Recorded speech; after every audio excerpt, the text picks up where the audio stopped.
Assalamualaikum warahmatullahi wabarakatuh. Salam sejahtera untuk para mahasiswa. Hari ini kita akan melakukan pembelajaran jarak jauh dalam materi yang ke-9. Materi kali ini kita akan membahas terkait yang namanya resiko kredit. Nah, tujuan instruksional khusus dalam mempelajari resiko kredit ini adalah: 1. Mahasiswa mampu memahami resiko kredit dan unsur-unsur dalam pemberian kredit. Yang kedua, mampu memahami jenis-jenis kredit, tujuan dan fungsi kredit. Yang ketiga, mampu memahami prinsip pemberian kredit dan kualitas kredit. Yang keempat, mampu memahami teknik penyelesaian kredit macet. Dan yang kelima, mampu memahami teknik-teknik pengukuran resiko kredit. Pengertian kredit.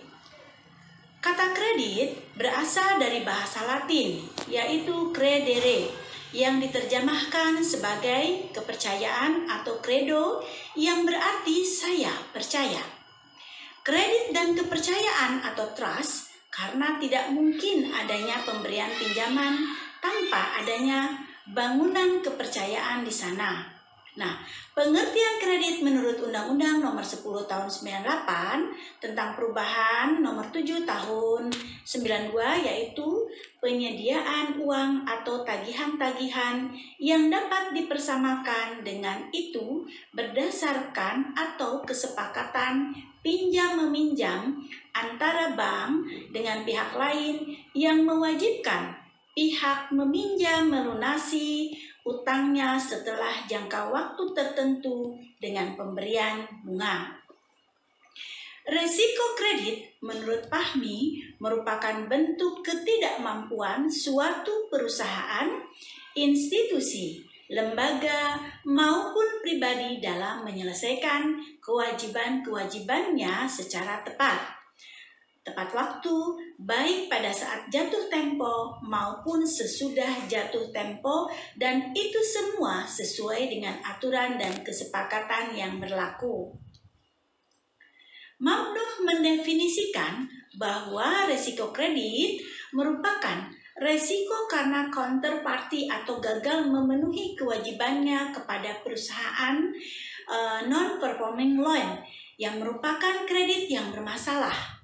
Mahmudin mendefinisikan kredit bermasalah menjadi dua lingkup yang berbeda, yaitu pengertian secara umum, yaitu bahwa NPL adalah kredit yang tidak lancar atau kredit di mana debiturnya tidak memenuhi persyaratan yang diperjanjikan. Dan yang kedua, pengertian secara khusus, yaitu bahwa suatu kredit dianggap NPL apabila debitur tidak memasukkan laporan yang dijanjikan. Misalnya laporan keuangan bulanan, laporan keuangan tahunan, laporan produksi, dan persediaan bulanan, dan sebagainya. Unsur-unsur kredit terdiri dari 1. Kepercayaan, 2. Waktu, 3. Resiko, 4. Prestasi, 5. Adanya kreditur, dan 6. Adanya debitur. Adapun jenis-jenis kredit, kredit yang diberikan di lembaga keuangan terdapat beragam jenisnya. Hal ini disesuaikan dengan kebutuhan dan keperluan dari pihak krediturnya. Kazmir mengklasifikasikan jenis-jenis kredit ditinjau dari segi kegunaan, segi tujuan kredit, segi jangka waktu, segi jaminan, dan segi sektor usaha yang dapat dijelaskan sebagai berikut. Di sini dilihat dari segi kegunaan, ada yang namanya kredit investasi, ada yang namanya kredit modal kerja. Lalu dilihat dari segi tujuan kredit, ada yang disebut kredit produktif, ada yang disebut kredit konsumtif kredit, ada juga yang disebut kredit perdagangan. Nah, kredit yang digunakan untuk perdagangan biasanya membeli barang dagangan yang membayarnya, ya. Lalu dilihat dari segi jangka waktu, ada kredit jangka pendek, biasanya kurang dari 1 tahun. Ada juga kredit jangka menengah, biasanya antara 1 sampai 3 tahun. Dan ada kredit jangka panjang, umumnya di atas 3 ataupun 5 tahun. Nah, dilihat dari segi jaminan, ada kredit dengan jaminan, ada kredit dengan jaminan. Nah, kredit ini merupakan kredit yang kepemilikan dananya berasal dari bank dan debitur bertugas untuk menjaminkan risiko yang akan timbul di depannya nanti. Lalu ada kredit tanpa jaminan, sering disebut kredit blanko. Kredit ini diberikan kepada debitur tanpa adanya jaminan, tapi atas dasar kepercayaan karena debitur dianggap mampu untuk mengembalikan pinjaman tersebut. Nah, dilihat dari sektor usaha, ada yang dinamakan kredit pertanian, kredit peternakan, kredit industri, kredit pertambangan, kredit pendidikan, kredit profesi, dan kredit perumahan. Mungkin banyak kredit-kredit yang lainnya sesuai dengan kebutuhan yang ada. Lalu ada juga tujuan dan fungsi daripada kredit itu sendiri. Apa tujuan dan fungsi dari kredit? Yang pertama, mencari keuntungan. Yang kedua, membantu usaha nasabah. Yang ketiga, untuk meningkatkan daya guna uang. Yang keempat, untuk meningkatkan daya guna barang. Yang kelima, sebagai alat stabilitas ekonomi. Yang keenam, meningkatkan kegairahan berusaha. Dan yang ketujuh, meningkatkan pemerataan pendapatan. Prinsip pemberian kredit, ada beberapa prinsip penilaian kredit yang sering dilakukan dengan analisa 5C dan analisa 7P, yaitu apa-apa yang terkandung dalam 5C dirinci lebih lanjut dalam prinsip 7P. Di samping lebih terperinci, juga jangkauan analisisnya lebih luas dari 5C. Nah, prinsip pemberian kredit dengan analisis 5C kredit dapat dijelaskan sebagai berikut. Ya, dengan penjelasan 1. Karakter, 2. Capacity, 3. Kapital, 4. Collateral, dan 5. Kondisi.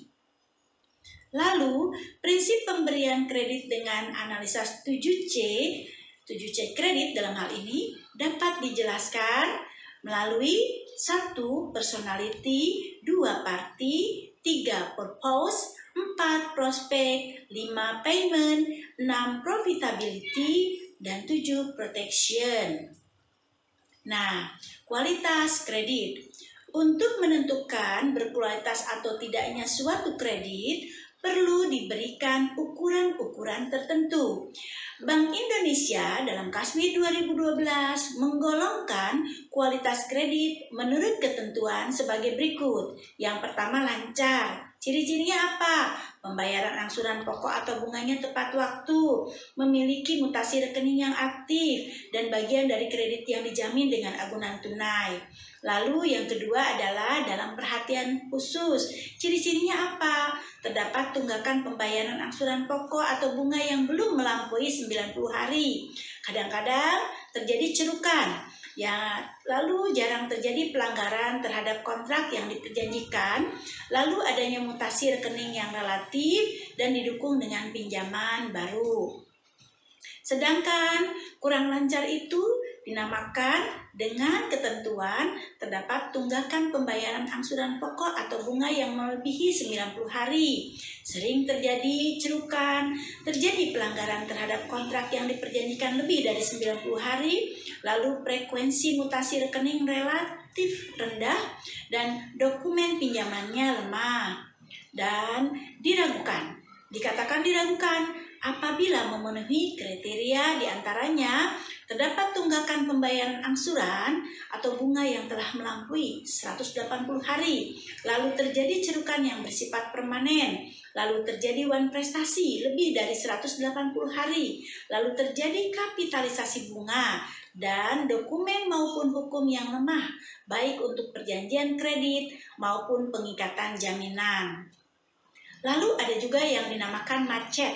Dinamakan macet apabila memenuhi kriteria sebagai berikut. Yang pertama, terdapat tunggakan pembayaran angsuran pokok atau bunga yang melampaui 270 hari. Lalu adanya kerugian operasional ditutup dengan pinjaman baru biasanya.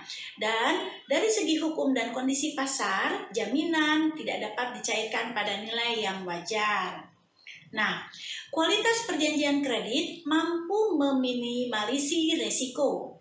Dalam konteks kredit dipahami bahwa perjanjian kredit yang dibuat oleh kedua belah pihak bisa memiliki kekuatan hukum yang mengikat.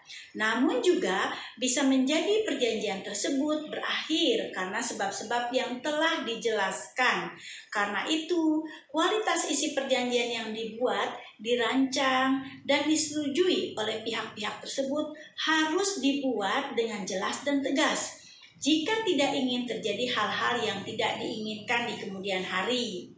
Nah, teknik penyelesaian kredit macet dengan cara seperti apa? Yang pertama dengan melakukan rescheduling, lalu yang kedua dengan recondising, lalu yang ketiga dengan restructuring, yang keempat dengan kombinasi, dan yang kelima penyitaan barang jaminan. Nah, teknik-teknik pengukuran resiko kredit. Yang pertama dengan rating perusahaan, di mana rating menunjukkan tingkat resiko perusahaan. Dari sini, calon pembeli obligasi memperoleh gambaran mengenai resiko perusahaan. Nah, klasifikasi rating ini ada AAA, instrumen hutang dengan tingkat resiko sangat rendah. Lalu ada AA, instrumen hutang dengan resiko sangat rendah. Lalu A, pengembalian hutang dengan risiko rendah. BBB, tingkat pengembalian yang memadai. Lalu ada BB investasi, perusahaan mempunyai kemampuan membayar hutang dan pokok pinjaman, tetapi kemampuan tersebut rawan terhadap perubahan pada kondisi ekonomi bisnis dan keuangan. Ada B, instrumen hutang, saat ini mengandung resiko investasi. Lalu ada C, kategori C ini instrumen keuangan yang bersifat spekulatif dengan kemungkinan besar bangkrut. Dan D, instrumen keuangan sedang dalam keadaan bangkrut. Nah, dengan melakukan model scoring kredit, ada yang disebut model diskriminan, ada yang disebut model probabilitas linier, dan ada model probabilitas logit. Nah, dengan melakukan RAROC, risk adjustment return on capital, di mana membandingkan tingkat keuntungan dengan modal yang beresiko di sini. Lalu yang dimaksud dengan mortality rate di sini menghitung presentasi kebangkrutan yang terjadi untuk kelas resiko tertentu. Nah, mortality rate ini mirip dengan tabel kematian untuk manusia. Nah, yang keempat, penurunan resiko kredit menggunakan term struktur. Nah, alat pengukur resiko kredit dengan menggunakan kerangka value at risk sehingga volatilitas resiko kredit atau resiko yang tidak bisa diperkirakan bisa diperhitungkan.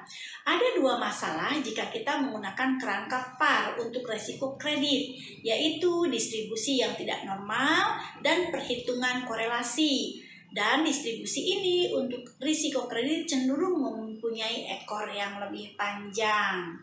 Nah, credit matrix yang kelima merupakan alat pengukur risiko kredit dengan menggunakan kerangka value at risk, sehingga volatilitas risiko kredit atau risiko yang tidak bisa diperkirakan bisa diperhitungkan. Ada dua masalah jika kita menggunakan kerangka VAR untuk risiko kredit, yaitu distribusi yang tidak normal dan penghitungan korelasi, dan distribusi ini untuk risiko kredit cenderung mempunyai ekor lebih panjang. Lalu adanya yang keenam, pendekatan kerangka teori opsi. Nah, opsi call adalah hak untuk membeli aset dengan harga tertentu pada periode tertentu. Dan opsi put adalah hak untuk menjual aset dengan harga tertentu pada periode tertentu. Penjual opsi call atau put mempunyai kewajiban untuk menyediakan aset yang akan dibeli jika pemegang opsi call mengeksekusi haknya, atau membeli dengan aset yang akan dijual jika pemegang opsi put mengeksekusi haknya sebagai kompensasi. Maka penjual opsi menerima premium atau harga opsi sebesar nilai tertentu.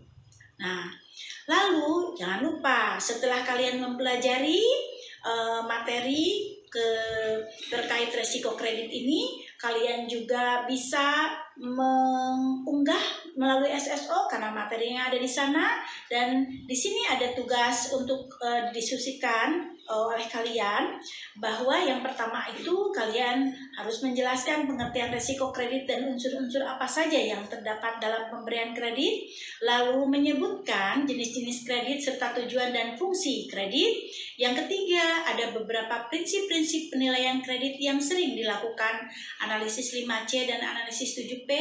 Kalian bisa menyebutkan dan menjelaskan. Dan yang keempat, terhadap kredit yang mengalami kemacetan sebaiknya dilakukan penyelamatan dengan cara-cara apa saja, jelaskan oleh kalian. Yang kelima, sebutkan teknik-teknik pengukuran risiko kredit secara kuantitatif. Nah, dengan dibacakannya tugas untuk kalian ini, maka perkuliahan sesi ke-9 saya akhiri. Terima kasih atas kehadirannya. Sekali lagi tetap untuk menjaga jarak, menggunakan masker, dan kalian tetap mencuci tangan.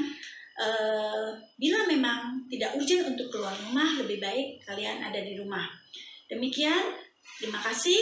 Wabillahi taufiq wal hidayah. Wassalamualaikum warahmatullahi wabarakatuh.